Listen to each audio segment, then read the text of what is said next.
ഹരി ഓം ശ്രീരാമജയം. ഗർഗമുനിയാൽ രചിക്കപ്പെട്ട ഗർഗഭാഗവതം. ഗർഗഭാഗവതത്തിലെ ഒന്നാമത്തെ ഖണ്ഡം ഗോലോകഖണ്ഡം. അതിലെ 13 അധ്യായങ്ങൾ നമ്മൾ ഭഗവാന് ചൊല്ലി സമർപ്പിച്ചു കഴിഞ്ഞു. 14-ാം അധ്യായം ശകുടാസുരനും തൃണാവർത്തനും മോക്ഷപ്രാപ്തി നൽകുന്നതാണ്. അതിലെ ശകുടാസുരന് മോക്ഷപ്രാപ്തി നൽകുന്ന ഭാഗം വരെ നമ്മൾ കഴിഞ്ഞ ആഴ്ച ചൊല്ലി സമർപ്പിച്ചിരുന്നു. ഇന്ന് തൃണാവർത്തന് മോക്ഷപ്രാപ്തി നൽകുന്ന ഭാഗമാണ് നമുക്ക് ചൊല്ലി സമർപ്പിക്കുവാനുള്ളത്. എന്ത് കാരണവും എന്ത് കാര്യത്തിന് പിന്നിലും ഒരു കാരണമുണ്ടാകും എന്നാണ് നമ്മുടെ പുരാണങ്ങളെല്ലാം നമ്മളെ പഠിപ്പിക്കുന്നത്. ഒരു ഇല അനങ്ങുന്നത് പോലും ഭഗവാന്റെ അറിവോടെ മാത്രമാണ്. ഭഗവാൻ അറിയാതെ ഒന്നും നടക്കുന്നില്ല. അപ്പോൾ ഈ തൃണാവർത്തന് ഒരു അസുരനായിട്ടും എങ്ങനെയാണ് മോക്ഷപ്രാപ്തി കിട്ടിയത്? എങ്ങനെയാണ് ഭഗവാനിൽ അലിഞ്ഞു ചേരാൻ കഴിഞ്ഞത്? എന്തായിരുന്നു തൃണാവർത്തൻ്റെ പൂർവജന്മ വൃത്താന്തം എന്നൊക്കെയും ഇതിൽ പറയുന്നുണ്ട്. നമുക്ക് പ്രാർത്ഥനയോടെ തുടങ്ങാം.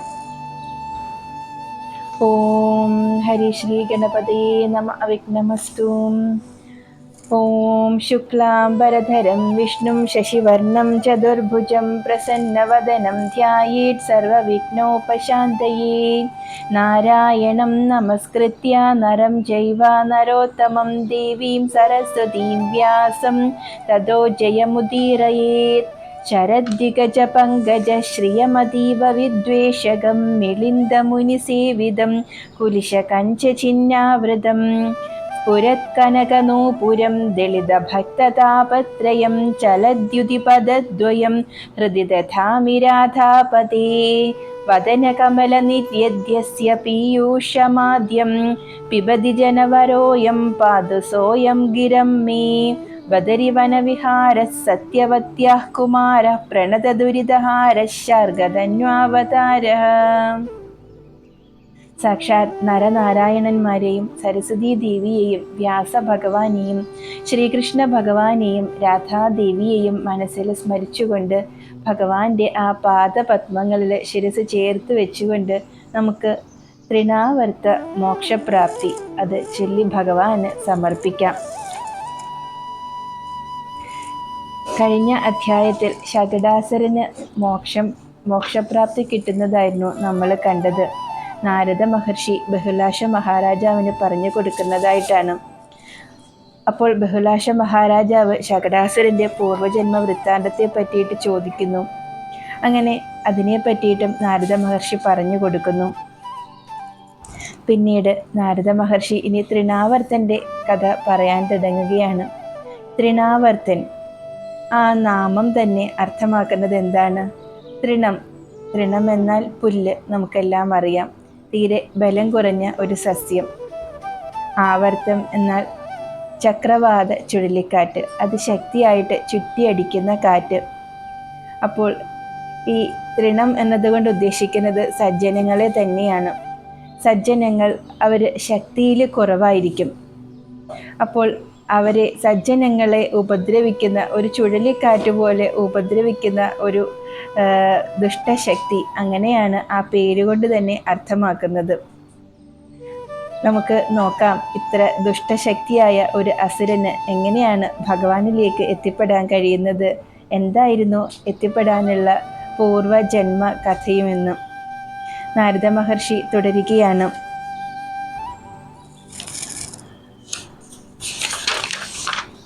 ഉത്സംഗേ ക്രീഡിതം ബാലം ഗിരിഭാരം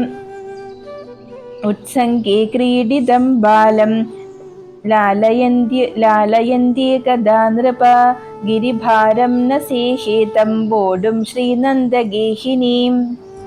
ഒരു ദിവസം നന്ദറാണിയായ യശോദാമ തൻ്റെ ഉണ്ണിയെ മടിയിലിരുത്തി അങ്ങനെ ലാളിക്കുകയാണ്. തൻ്റെ പണികളെല്ലാം കഴിഞ്ഞു.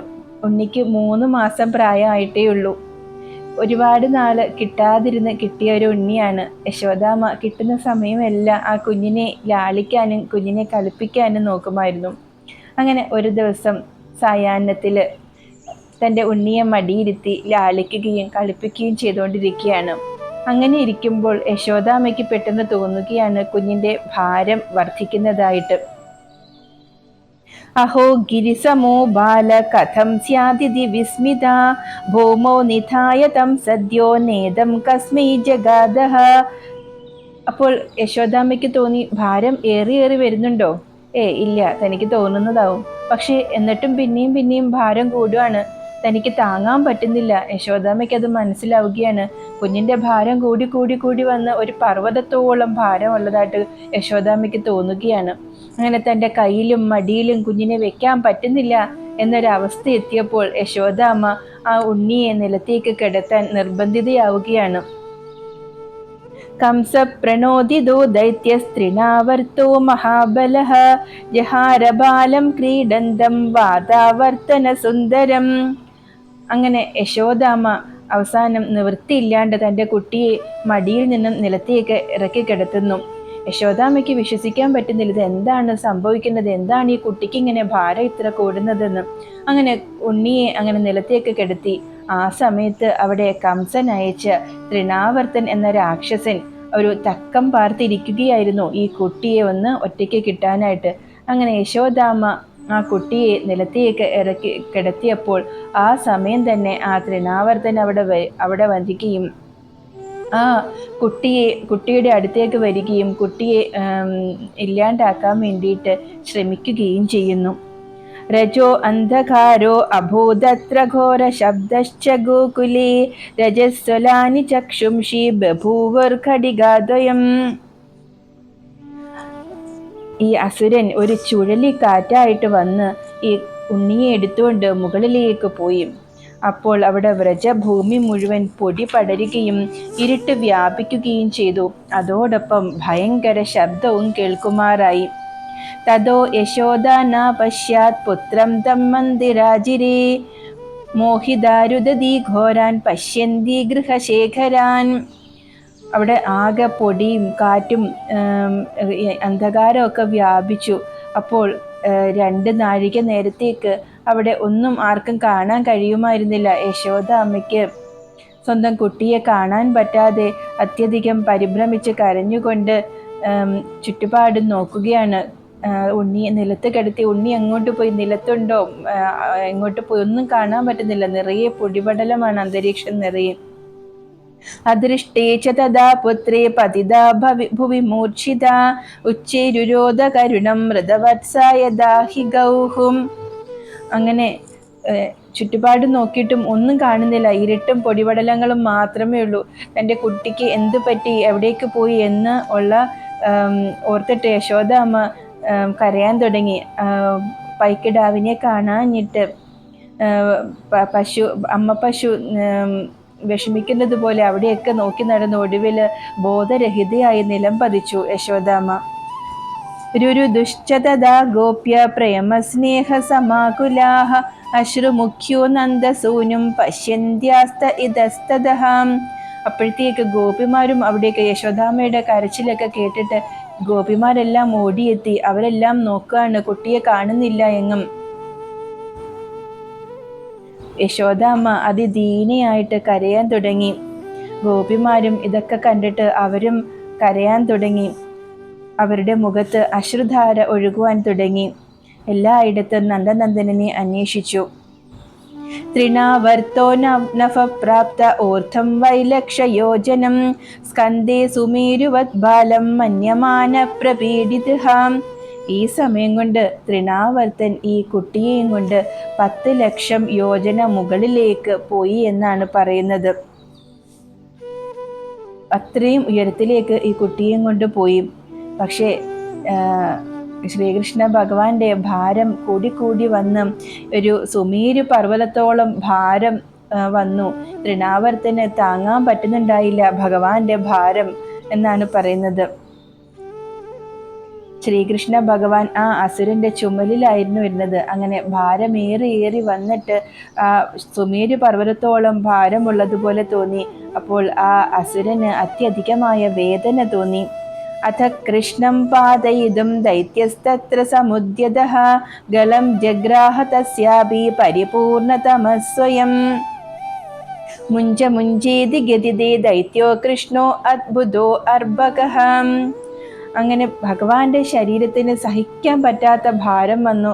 ചുമലിലിരുന്ന കുട്ടി ഭാരം സഹിക്കാൻ പറ്റാതെ അത്യധികമായ വേദനയും തോന്നി. ഉടനെ ഈ രാക്ഷസൻ, ഈ തൃണാവർത്തൻ ശ്രീകൃഷ്ണ ഭഗവാനെ താഴേക്ക് ഇറക്കുവാൻ വേണ്ടി ശ്രമിച്ചു നോക്കി. അപ്പോൾ പരിപൂർണ തമനായ ആ ഭഗവാൻ ഈ അസുരന്റെ കഴുത്തിൽ അമർത്തി പിടിച്ചു എന്നാണ്. ശ്രീകൃഷ്ണ ഭഗവാനെ എടുത്ത് താഴേക്ക് ഒഴിവാക്കാൻ വേണ്ടി നോക്കിയപ്പോൾ ഭഗവാൻ ഈ ശ്രീകൃഷ്ണന്റെ കഴുത്തിൽ അതിശക്തിയായിട്ട് അമർത്തി പിടിച്ചു. 3 മാസം പ്രായമുള്ള ഒരു കുഞ്ഞ് കുട്ടിയായിട്ടാണ് ചുമലിലിരിക്കുന്നത്. ആ കുട്ടിക്കാണ് ഇത്ര ഭാരം തോന്നിയത്. ആ കുട്ടിയെ താഴെ ഇറക്കാൻ നോക്കിയപ്പോൾ ചുമലിലാണല്ലോ ഇരിക്കുന്നത്. അതിശക്തിയായിട്ട് ഈ അസുരന്റെ കഴുത്തിൽ മുറുക്കി പിടിച്ചു എന്നാണ് പറയുന്നത്. അപ്പോൾ ആ അസുരൻ എന്നെ വിടൂ എന്ന് പറഞ്ഞിട്ട് നിലവിളിക്കാൻ തുടങ്ങി. ഗലഗ്രാഹേണ മഹദാ വ്യസൂൻ ദൈത്യം ചകാരഃ തജ്ജ്യോതിശ്രീഘനശ്യാമേ ലീനം സൗദാമിനീയഥാം ദൈത്യോം അംബരാൻ നിപതിത ശിലായാം ശിശൂനാ സഹ. അങ്ങനെ ഭഗവാൻ അതിശക്തിയായിട്ട് ആ അസുരന്റെ കഴുത്തിൽ അമർത്തി പിടിക്കുകയാണ്. അസുരനാണെങ്കിൽ എന്നെ വിടൂ എന്ന് പറഞ്ഞിട്ട് നിലവിളിക്കുകയും ചെയ്യുന്നു. അങ്ങനെ കുറച്ചു നേരം അന്തരീക്ഷത്തിൽ അങ്ങനെ ആ ഒരു പിടിവലി മത്സരം തന്നെ നടന്നു. ഒടുവിൽ ആ അസുരൻ തോൽവി സമ്മതിച്ച് ഭഗവാന്റെ ശക്തിക്ക് മുന്നിൽ പിടിച്ചു നിൽക്കാൻ പറ്റാണ്ടായിട്ട് ആ അസുരന്റെ ജീവൻ പോവുകയാണ്. അവൻ്റെ തൃണാവർത്തൻ്റെ ശരീരത്തിൽ നിന്നും ഉത്ഭവിച്ച ഒരു ജ്യോതിസ് ശ്രീകൃഷ്ണ ഭഗവാനിൽ അലിഞ്ഞു ചേർന്നു. മിന്നൽ പിണരുകൾ മേഘത്തിൽ ലയിച്ചു ചേരുന്നത് പോലെ ആയിരുന്നു എന്നാണ് പറയുന്നത്. ഭഗവാന് ശ്യാമവർണ്ണമായിരുന്നല്ലോ. അപ്പോൾ ദിവ്യ ജ്യോതിസായിട്ട് മിന്നൽ പിണർ പോലെ ഒരു തേജസ് വന്നിട്ട് ആ ഭഗവാനിലേക്ക് ലയിച്ചു ചേരുന്നു. അതിനുശേഷം തൃണാവർത്തൻ്റെ ശരീരം ഭഗവാനോടൊപ്പം ഒരു പാറപ്പുറത്ത് വന്ന് വീണ് തകർന്നു. വിശീർണാവയവസ്യാപി പതിതസ്യ സ്വനേന വൈ വിനേദുശ്ച ദിശഃ സർവാ കമ്പിതം ഭൂമിമണ്ഡലം തത്പൃഷ്ടസ്ഥം ശിശും തൂഷ്ണീം രുദന്ത്യോ ഗോപികാസ്തതഃ ദദൃശുരുഗപത്സർവാ നീത്വാ മാത്രേ ദദുർജഗുഹും. അങ്ങനെ ഒരു വലിയ പാറപ്പുറത്ത് അതിഘോരമായ ശബ്ദത്തോടെ ഈ അസുരന്റെ ശരീരം വന്ന് പതിക്കുകയാണ്. അവയവങ്ങളെല്ലാം ചതഞ്ഞരഞ്ഞു പോയി. അത്രയും ഉയരത്തിൽ നിന്നാണ് ഈ ശരീരം വന്ന് പതിച്ചത്. അതിൻ്റെ മുകളിൽ ആ 3 മാസം പ്രായമുള്ള ഉണ്ണിയായിട്ട് ആ ഭഗവാനും ഉണ്ടായിരുന്നു. പക്ഷേ ഭഗവാന് ഒരു പോറൽ പോലും ഏറ്റിട്ടില്ലായിരുന്നു. ഈ ശബ്ദം ദിശകളെല്ലാം പ്രതിധ്വനിക്കുകയും ഭൂമണ്ഡലം വിറയ്ക്കുകയും ചെയ്തു. അങ്ങനെ കരഞ്ഞുകൊണ്ടിരുന്ന ഗോപികമാർ ഓടി വന്നിട്ട് രാക്ഷസന്റെ പുറത്ത് മിണ്ടാതെ ഇരുന്ന് കൃഷ്ണനെ കാണുകയും ഓടിച്ചെന്നെടുത്ത് യശോദാമ്മയെ ഏൽപ്പിച്ചുകൊണ്ട് ഇപ്രകാരം പറയുകയും ചെയ്തു. ഗോപ്യ ഊചുഹു ന യോഗ്യാസി യശോദേ ത്വം ബാലം ലാളയിതും മനാഗ് ന ഗൃണാദേ ക്വചിദ് ദൃഷ്ട്വാ ക്രുദ്ധാസി കതിഥേന വൈ പ്രാപ്തേന്ദകാരേ സ്വാരോഹാത് കോപി ബാലം ജഹാദിഹി ത്വയാ നിർഗൃണയാ ഭൂമൗ ധൃതോ ബാലോ മഹാഭയേം.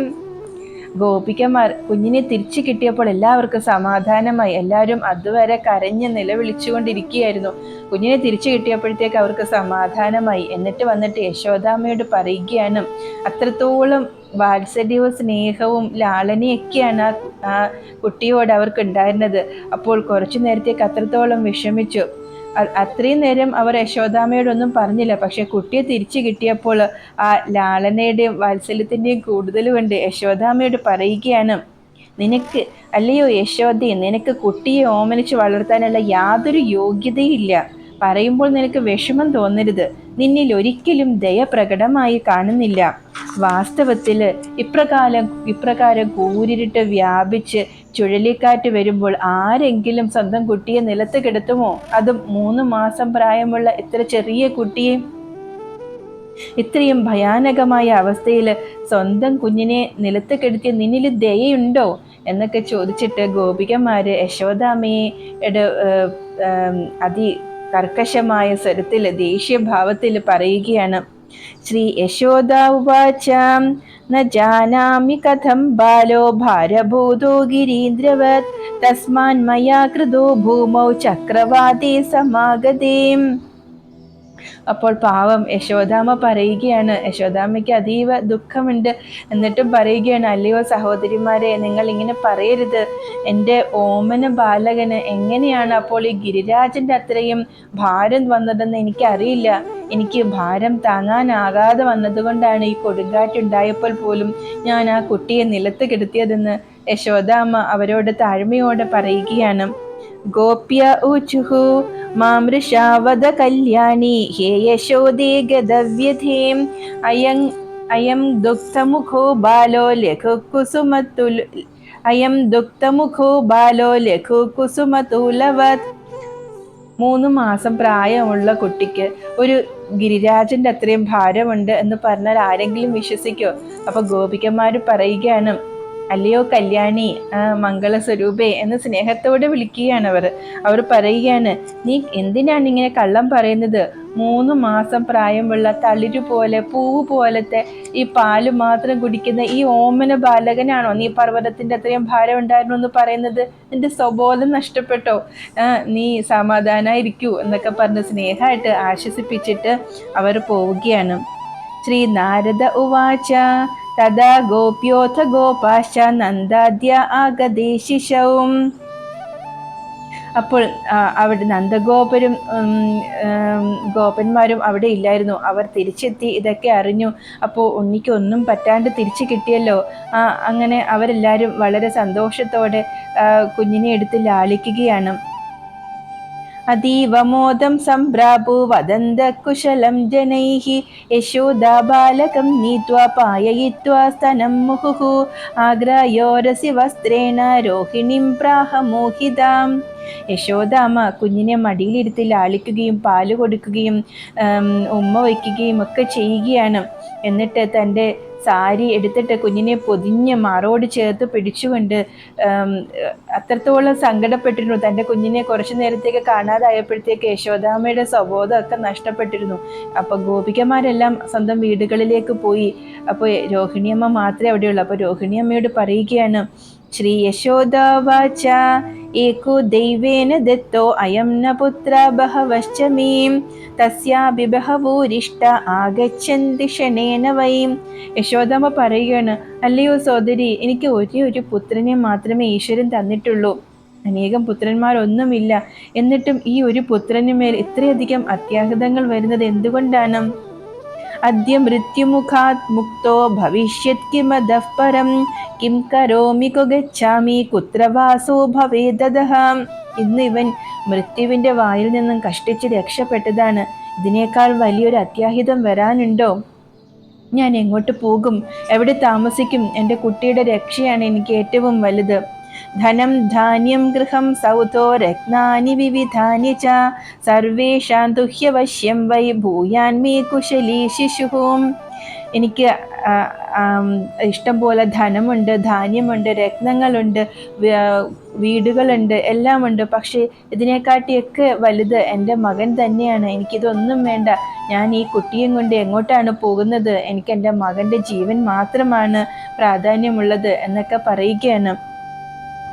ഹരേരർച്ചാം ദാനമിഷ്ടം പൂതം ദേവാലയം ശതം കരിഷ്യാമി തഥാ ബാലോരിഷ്ടേഭ്യോ വിജയീയതാ ഏകബാലേന മേ സൗഖ്യവും അന്തയിഷ്ടരിവ പ്രിയേം ബാലം നീത്വാ ഗമിഷ്യാമി ദേശേ രോഹിണി നിർഭയേം. എന്നിട്ടും പറയുകയാണ്, ഞാൻ ഭഗവാൻ ശ്രീഹരിയെ പൂജിക്കും, ദാനങ്ങളും യജ്ഞങ്ങളും നടത്തും, തടാകങ്ങളും കുളങ്ങളും നിർമ്മിക്കും, ധാരാളം മന്ദിരങ്ങൾ ഉണ്ടാക്കുകയും ചെയ്യും. അല്ലയോ പ്രിയ രോഹിണി, എനിക്ക് എല്ലാ സുഖത്തിലും എല്ലാത്തിലും വലുത് എൻ്റെ മകൻ മാത്രമാണ്. എൻ്റെ മകനാണ് എൻ്റെ സുഖത്തിന് ആധാരം. അതിനാൽ സഹോദരി, ഞാൻ എൻ്റെ ഓമനയെ നിർഭയമായ സ്ഥലത്തേക്ക് എവിടേക്കെങ്കിലും കൊണ്ടുപോകും എന്നാണ് യശോദാമ്മ രോഹിണിയമ്മയോട് പറയുന്നത്. ശ്രീ നാരദ ഉവാച തദൈവ വിപ്രാം വിദ്വാംസ ആഗതാനന്ദ മന്ദിരേ യശോദയാ ച നന്ദേന പൂജിത ആസനസ്ഥിതാഹം. അങ്ങനെ കുറച്ചു നേരം തൻ്റെ ഉണ്ണിയെ കാണാതിരുന്നും വിഷമിച്ച് പിന്നീട് കുഞ്ഞിനെ തിരിച്ചു കിട്ടി. തൻ്റെ സ്വബോധമൊക്കെ നഷ്ടപ്പെട്ടു. ഒരു സാധാരണ അമ്മ ഇരുന്ന് വിലപിക്കുന്നത് പോലെ കുഞ്ഞിനെ എടുത്ത് മടിയിൽ വെച്ച് ലാളിച്ച് ഉമ്മ വെച്ചുകൊണ്ട് ഇങ്ങനെയൊക്കെ പറഞ്ഞുകൊണ്ടിരിക്കുകയാണ് യശോദാമ്മ. അപ്പോൾ അവിടേക്ക് ആ നന്ദമന്ദിരത്തിലേക്ക് അനേകം വിദ്വാൻമാരായ ബ്രാഹ്മണർ വരുന്നു. അങ്ങനെ യശോദാമയും നന്ദഗോപരും അവരെ ഉത്തമമായ ഇരിപ്പിടത്തിലിരുത്തി പൂജിക്കുകയും യഥാവിധി സത്കരിക്കുകയും ചെയ്യുന്നു. ശ്രീ ബ്രാഹ്മണ ഊചുഹു മാ ശോകം കുരു ഹേ നന്ദ ഹേ യശോദേ വ്രജേശ്വരി കരിഷ്യാമ ശിശോ രക്ഷാം ചിരഞ്ജീവി ഭവേദയം. അവർ പറയുകയാണ്, അല്ലയോ വ്രജേശ്വരി നന്ദറാണി, അവിടുന്ന് വിഷമിക്കേണ്ട. അല്ലയോ നന്ദഗോപരെ, അങ്ങും വിഷമിക്കേണ്ട. ഞങ്ങൾ ഈ കുട്ടിക്ക് ദീർഘായുസ് ഉണ്ടാവാൻ വേണ്ടിയിട്ട് കവചം മുതലായവ കൊണ്ട് രക്ഷയുണ്ടാകാം. അങ്ങനെ അവരെ സമാധാനിപ്പിക്കാൻ വന്നവരാണ് ആ ബ്രാഹ്മണർ. ശ്രീ നാരദ ഉവാച ഇത്യുക്താദിജ മുഖ്യാസ്തേ കുശാഗ്രൈർനവ പല്ലവൈഃ പവിത്രകലശൈസ്തോയൈ ഋഗ്യജുസ്സാമജൈസ്തവൈഃ പരൈസ്വസ്ത്യയനൈർയജ്ഞം കാരയിത്വാ വിധാനതഃ അഗ്നിം സംപൂജ്യ വിധിവത് രക്ഷാം വിദധിരേ ശിശൂഃ. നാരദമുനി പറയുകയാണ്, ആ ശ്രേഷ്ഠ ബ്രാഹ്മണർ കുശാഗ്രം, പുതിയ തളിരില, പവിത്ര കലശം, ശുദ്ധജലം എന്നിവ കൊണ്ടും ഋഗ്യജുസാമം എന്നീ വേദമന്ത്രങ്ങൾ കൊണ്ടും ഉത്തമ സ്വസ്തിവചനങ്ങളെ കൊണ്ടും വിധിപ്രകാരം യജ്ഞം നടത്തി അഗ്നിയെ പൂജിച്ച് ബാലക ശ്രീകൃഷ്ണന് രക്ഷയുണ്ടാക്കി.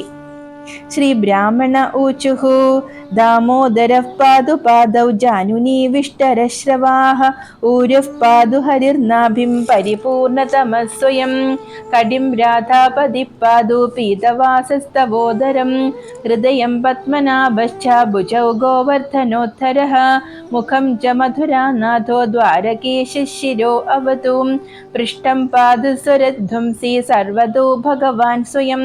ശ്ലോകത്രയമിദം സ്തോത്രം യപ്പഠേത് മാനവഃ സദാ മഹാസൗഖ്യം ഭവേത് തസ്യാന്നഭയം വിദ്യതേ ക്വചിത്.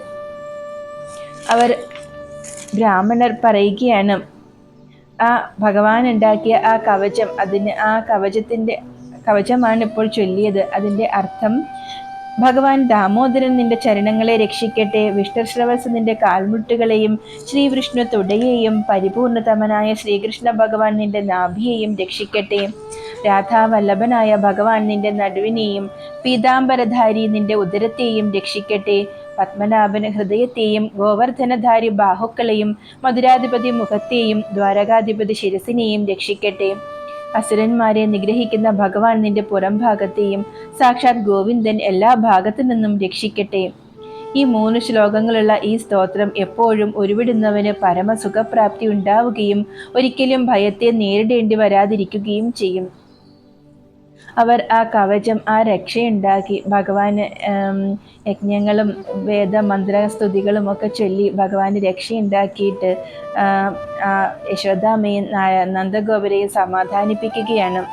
ശ്രീ നാരദ ഉവാച നന്ദസ്തേഭ്യോ ഗവാം ലക്ഷം സുവർണദശലക്ഷകം സഹസ്രം നവരത്നാനാം വസ്ത്രലക്ഷം ദദൗ പരം ഗദേഷു ദ്വിജമുഖ്യേഷു നന്ദോ ഗോപാൻ നിയമ്യ ച ഭോജയാമാസ സംപൂജ്യ വസ്ത്രൈർഭൂഷിർമനോഹരൈഃ. നാരദമുനി തുടരുകയാണ്, ആ ബ്രാഹ്മണരെ സന്തോഷിപ്പിക്കുക എന്നുള്ളത് പുണ്യകർമ്മമാണ്. അവർ നിഷ്കാമമായിട്ട് കർമ്മം ചെയ്യുന്നവരാണ്. അവർ ഒരു ആപത്ത് വന്നപ്പോൾ ഓടി വന്നതാണ് നന്ദഗോപരെയും യശോദാമ്മയും സമാധാനിപ്പിക്കാനായിട്ട്. തങ്ങൾക്കറിയാവുന്ന വേദമന്ത്രങ്ങൾ കൊണ്ട് കവചം ഉണ്ടാക്കി ആ കുട്ടിക്ക് രക്ഷയുണ്ടാക്കി അവരെ സമാധാനിപ്പിച്ചു. ഇനി ദുഷ്ടശക്തികളൊന്നും ഈ കുട്ടിയുടെ അടുത്തേക്ക് വരില്ല എന്ന് പറഞ്ഞിട്ട്. അപ്പോൾ നന്ദഗോപരും യശോദാമ്മയും അവർക്ക് 1,00,000 പശുക്കളെയും 10,00,000 സ്വർണ്ണമുദ്രയും 1000 നൂതന രത്നങ്ങളും 1,00,000 ശ്രേഷ്ഠ വസ്ത്രങ്ങളും നൽകി. ആ ശ്രേഷ്ഠ ബ്രാഹ്മണർ പോയപ്പോൾ നന്ദഗോപൻ ഗോപന്മാരെ വിളിപ്പിച്ച് ഭക്ഷണം നൽകുകയും അവർക്കും വസ്ത്രങ്ങൾ പ്രദാനം ചെയ്യുകയും ചെയ്യുന്നു. ദാനം നമ്മുടെ ആപത്തിനെ തടയും എന്നാണ് പറയുന്നത്. അങ്ങനെ ദുഷ്ടശക്തികളാൽ പീഡിതരായ തൻ്റെ ഉണ്ണിയെ ഇടയ്ക്കിടയ്ക്ക് ഓരോ ദുഷ്ടശക്തികൾ വന്ന് പീഡിപ്പിക്കുന്നു. അങ്ങനെ നന്ദഗോപര് ഇപ്പോൾ ഉണ്ണിയെ തിരിച്ചു കിട്ടിയ സന്തോഷത്തിൽ ബ്രാഹ്മണരെ സന്തോഷിപ്പിച്ച് പറഞ്ഞയച്ചു. അതിനുശേഷം എല്ലാ ഗോപന്മാരെയും ഗോപിമാരെയും വിളിച്ച് ഭക്ഷണം കൊടുക്കുകയും അവർക്കും വസ്ത്രങ്ങൾ കൊടുക്കുകയും ചെയ്യുന്നു. श्रीबहुलाश उवाच तृणावर्तः पूर्वकाले कोऽयं सुहृदकृन्नरा പരിപൂർണതമീ സാക്ഷാത് ശ്രീകൃഷ്ണേ ലീനതാംഗതഃ. അപ്പോൾ ബഹുലാശ മഹാരാജാവ് നാരദ മഹർഷിയോട് ചോദിക്കുകയാണ്, അല്ലയോ മഹാമുനി, ഈ തൃണാവർത്തൻ പൂർവജന്മത്തിൽ എന്ത് പുണ്യകർമ്മം ചെയ്തതിനാലാണ് സാക്ഷാത് പരിപൂർണതമനായ ശ്രീകൃഷ്ണ ഭഗവാനിൽ അലിഞ്ഞു ചേർന്നത് എന്ന്. ശ്രീനാരദ ഉവാച പാണ്ഡുദേശോദ്ഭവോ രാജാ സഹസ്രാക്ഷ പ്രതാപവാൻ ഹരിഭക്തോ ധർമ്മനിഷ്ഠോ യജ്ഞകൃദ്ദാന തത്പരഃ. അപ്പോൾ നാരദ മഹർഷി പറയുകയാണ്, പണ്ട് പാണ്ഡ്യദേശത്തില് ഒരു മഹാരാജാവുണ്ടായിരുന്നു. അദ്ദേഹത്തിൻ്റെ പേര് സഹസ്രാക്ഷൻ എന്നായിരുന്നു. അദ്ദേഹം ഒരു ഹരിഭക്തനായിരുന്നു. അതുമല്ല, ദാനധർമ്മങ്ങളും യജ്ഞങ്ങളുമൊക്കെ ഒരുപാട് നടത്തുന്ന ഒരു നല്ല മഹാരാജാവായിരുന്നു. പക്ഷേ എത്ര നന്മയുള്ളവരിലും എന്തെങ്കിലും ചെറിയ ഒരു കുറവുകൾ ഉണ്ടാകും. അല്ലെങ്കിൽ അവരിൽ ഏതെങ്കിലും ഷഡ്വൈരികളുടെ രാഗം, മോഹം, കാമക്രോധം, മതമാത്സര്യം ഇവയിൽ ഏതെങ്കിലും ഒന്ന് കൂടി നിൽക്കുകയും അത് അവരെ നാശത്തിലേക്ക് കൊണ്ടുപോവുകയും പിന്നീട് ആ നാശം തന്നെ അവർക്ക് മുക്തിക്ക് കാരണമാവുകയും ചെയ്യുന്നു. അവർക്കൊരു പുനർവിചിന്തനത്തിന് ഒരു കാരണമാകുന്നു ആ നാശം. അങ്ങനെ ഇദ്ദേഹത്തിനും ഒരു ദൗർബല്യമുണ്ടായിരുന്നു. ഇദ്ദേഹത്തിന് കാമാസക്തി, കാമം എന്ന വികാരം കൂടുതലായിരുന്നു. എല്ലാ നല്ല ഗുണങ്ങൾ ഉണ്ടായിരുന്നെങ്കിലും ഈ ഒരു കാമാസക്തി കൂടുതലായതുകൊണ്ട് അദ്ദേഹത്തിന് അതൊരു ശാപത്തിലേക്ക് കൊണ്ടെത്തിക്കുകയാണ്. ദേവാതടേ മഹാദിവ്യേ ലതാവ്രതേ സമാകുലേ നാരീണാം ച സഹസ്രാണി രമയൻ വിചചാരഃ. ഒരിക്കൽ നർമ്മദാ നദിയുടെ തീരത്ത്, നർമ്മദാ നദിയിൽ അനേകം സ്ത്രീകളുമൊത്ത് ജലക്രീഡ നടത്തുകയായിരുന്നു ഈ സഹസ്രാക്ഷൻ. പരിസരം മറന്ന് ജലക്രീഡയിൽ മുഴുകിയിരിക്കുമ്പോൾ അതുവഴി ദുർവാസാവ് മഹർഷി എത്തുന്നു. പക്ഷേ തൻ്റെ ചുറ്റുപാടുകളുമായിട്ടും യാതൊരു ബന്ധമില്ലാതെ ഇരുന്ന സഹസ്രാക്ഷൻ അറിയുന്നില്ല ദുർവാസാവ് മഹർഷി എത്തിച്ചേർന്നത്.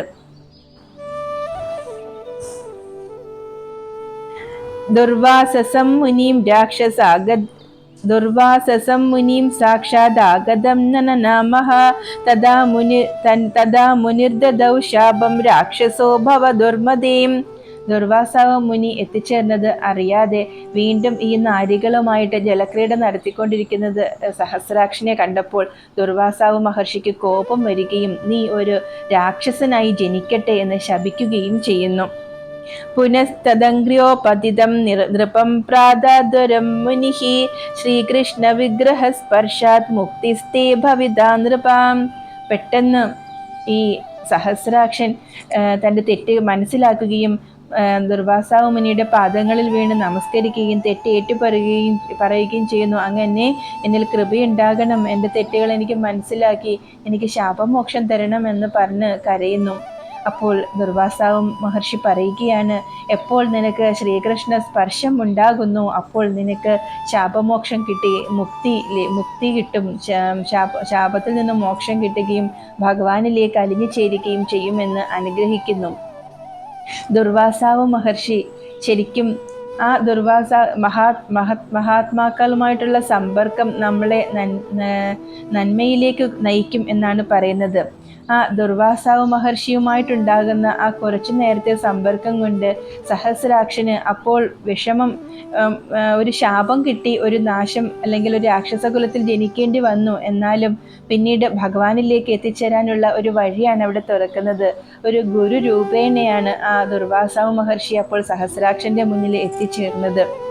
സഹസ്രാക്ഷൻ എന്ന പേരുകൊണ്ട് തന്നെ മനസ്സിലാക്കാം നമുക്ക് 1000 കണ്ണുകളുള്ളവൻ. കണ്ണുകൾ ഇന്ദ്രിയങ്ങളെ ഇന്ദ്രിയങ്ങളെ പ്രതിനിധീകരിക്കുന്നതാണ് കണ്ണുകൾ എന്നതുകൊണ്ട് അർത്ഥമാക്കുന്നത്. എല്ലാ ഇന്ദ്രിയങ്ങളും ഇന്ദ്രിയാസക്തി കൂടുതലായിരുന്നു ഈ സഹസ്രാക്ഷന്. അങ്ങനെ തൻ്റെ ഇന്ദ്രിയങ്ങളെ നിയന്ത്രിക്കാൻ കഴിയാതിരുന്ന തൻ്റെ ഭക്തൻ്റെ അടുത്തേക്ക്, ഭക്തനെ തന്നിലേക്ക് ചേർക്കാൻ വേണ്ടിയിട്ടാണ് ഭഗവാൻ ആ ദുർവാസാവ് മഹർഷിയെ അവിടെ എത്തിക്കുന്നത്. ആ കാമവികാരം അതിലൂടെ തന്നെ ഒരു ശാപം കൊടുക്കുകയും അതിലൂടെ അത്രയും ഒരു ശാപം കിട്ടിയപ്പോൾ പെട്ടെന്ന് സഹസ്രാക്ഷൻ ചിന്തിക്കുന്നു, തൻ്റെ തെറ്റുകൾ മനസ്സിലാകുന്നു. ഒരു വിഷമമുണ്ടായപ്പോൾ സത്യത്തിൽ എന്തൊക്കെയാണ് നടന്നത്, എന്തായിരുന്നു തൻ്റെ തെറ്റ് എന്നൊക്കെ മനസ്സിലാക്കുകയും അങ്ങനെ ഭഗവാനിലേക്ക് അടുക്കുവാൻ അതൊരു കാരണമാവുകയും ചെയ്യുന്നു. അങ്ങനെയാണ് ഈ തൃണാവർത്തനായിട്ട് പിന്നീട് രാക്ഷസ കുലത്തിൽ ജന്മമെടുക്കുന്നത്. ശ്രീനാരദ ഉവാച സോപി ദുർവാസസശാപാത് തൃണാവർത്തോ ഭവദ്ഭുവി ശ്രീകൃഷ്ണ വിഗ്രഹ സ്പർശാത് പരം മോക്ഷമവാപഹാം. അതേ രാജാവാണ്, ഈ സഹസ്രാക്ഷനാണ് പിന്നീട് ഈ ദുർവാസാവ് മഹർഷിയുടെ ശാപത്താൽ ഭൂമിയിൽ തൃണാവർത്തനായിട്ട് അസുരകുലത്തിൽ പിറന്നത്. അങ്ങനെ ശ്രീകൃഷ്ണ ഭഗവാന്റെ സ്പർശനം കിട്ടിയപ്പോൾ തൃണാവർത്തന് മോക്ഷപ്രാപ്തി കിട്ടുകയും ചെയ്യുന്നു. ഭഗവാൻ തൻ്റെ ഭക്തരെ ഭക്തരിലുള്ള എല്ലാ കുറവുകളും പരിഹരിച്ച് ഭഗവാൻ തന്നെ ഭഗവാനിലേക്ക് ചേർക്കുകയാണ് ചെയ്യുന്നത്. സഹസ്രാക്ഷനിൽ ആ കാമാസക്തി കൂടി നിൽക്കുമ്പോൾ ഒരിക്കലും അദ്ദേഹത്തിന് മോക്ഷത്തിലേക്ക് എത്തിച്ചേരാൻ കഴിയുകയില്ല. അപ്പോൾ ആ കാമാസക്തി അത് ഇല്ലാണ്ടാക്കി, ആ ഒരു ശാപത്തിലൂടെ ഇല്ലാണ്ടാക്കി അസുരകുലത്തിൽ ജനിക്കേണ്ടി വന്നു. എന്നാലും ഭഗവാനിലേക്ക് തന്നെയാണ് ആ സഹസ്രാക്ഷൻ എത്തിച്ചേർന്നത്. ഭഗവാന്റെ നാമം സ്വപ്നത്തിൽ പോലും ഒന്ന് സ്മരിച്ചാൽ നമ്മുടെ ഒരു ആപത്ത് സമയത്ത് നമ്മൾക്ക് ഭഗവാനിൽ വീണ്ടും സ്മരണയുണ്ടാവുകയും നമ്മൾ ഭഗവാനിലേക്ക് എത്തിച്ചേരുകയും ചെയ്യും എന്നാണ് ഗുരുക്കന്മാർ പറയുന്നത്. ഈ സഹസ്രാക്ഷൻ തിന്മയുടെ പ്രതീകമാണ്. ഭഗവാനെയും കൊണ്ട് സഹസ്രാക്ഷന് മുകളിലേക്ക് പോയപ്പോൾ നന്മയും തിന്മയും തമ്മിലുള്ള ഒരു സംഘർഷണമാണ് അവിടെ ഉണ്ടാകുന്നത്. ആ സംഘർഷത്തിൽ നന്മ വിജയിക്കുന്നു തിന്മയുടെ മുകളിൽ. സഹസ്രാക്ഷൻ ഭഗവാന്റെ ഭാരക്കൂടുതൽ തോന്നിയപ്പോൾ ഭഗവാനെ താഴേക്കിടാനും ഭഗവാനെ എടുത്തു മാറ്റാനും ഒക്കെ ശ്രമിക്കുന്നു. തൻ്റെ ഭക്തൻ തന്നിൽ നിന്ന് അകലാൻ നോക്കുമ്പോൾ ഭഗവാൻ സമ്മതിക്കുകയില്ല. ഭഗവാൻ അപ്പോൾ ആ സഹസ്രാക്ഷന്റെ കഴുത്തിൽ പിടിച്ച് അമർത്തുകയാണ്. ഭഗവാൻ ഭക്തനെ വിട്ട് പോകില്ല. ഭക്തൻ ഭഗവാനെ മറന്നാലും ഭഗവാൻ നമ്മളെ മറക്കില്ല. ഭഗവാനിലേക്ക് നമ്മളെ ചേർക്കാനായിട്ടാണ് നമ്മൾക്ക് വരുന്ന വിഷമങ്ങളും, ഒരു താൽക്കാലികമായിട്ട് വരുന്ന വിഷമങ്ങളും ദുഃഖങ്ങളും എല്ലാം നമുക്ക് ഭഗവാനിലേക്ക് എത്തിച്ചെല്ലാനുള്ള പുതിയ പുതിയ വഴികൾ തുറക്കുന്നതാണ്. അങ്ങനെ ആ സഹസ്രാക്ഷൻ ഭഗവാന്റെ കൈപ്പിടിയിൽ, ഭഗവാന്റെ സ്പർശനത്താൽ ആ ശാപമോക്ഷം കിട്ടി ഭഗവാനിലേക്ക് എത്തിച്ചേർന്നു. അത്ര കരുണാമയനായ ആ ഭഗവാൻ തന്നെ നമുക്കും ഭഗവാനിലേക്ക് എത്തിച്ചേരാനുള്ള പുതിയ പുതിയ വഴികൾ കാണിച്ചു തരട്ടെ. അടുത്ത അധ്യായം 15 നന്ദഗോപരുടെയും യശോദാമയുടെയും പൂർവജന്മ ചരിതം പറയുന്നതാണ്. അത് നമുക്ക് അടുത്ത ആഴ്ച നോക്കാം. സർവം കൃഷ്ണാർപ്പണമസ്തു. സർവത്ര ഗോവിന്ദനാമ സങ്കീർത്തനം. ഗോവിന്ദ ഗോവിന്ദ.